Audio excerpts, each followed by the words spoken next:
To me, Dhiiran means to be bold and to be courageous as a Somali woman. And I think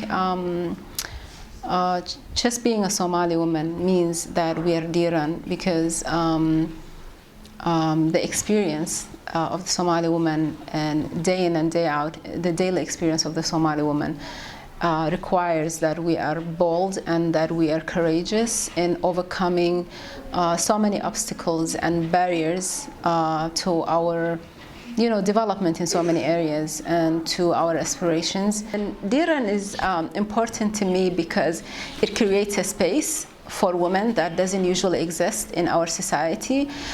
It's a place for women to come and discuss their issues and exchange their experiences as women, as girls in the Somali community.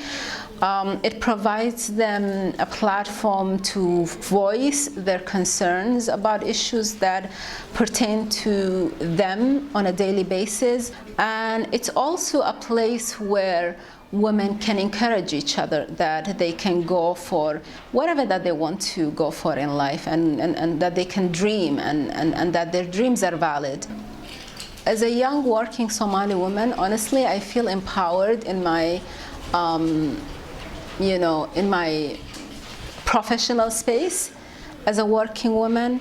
Most importantly, I feel empowered when I'm in my Dhiiran space with the rest of the girls and the women, discussing things, exchanging our experiences, and planning out or figuring out solutions to different problems and different issues that we face in our daily life.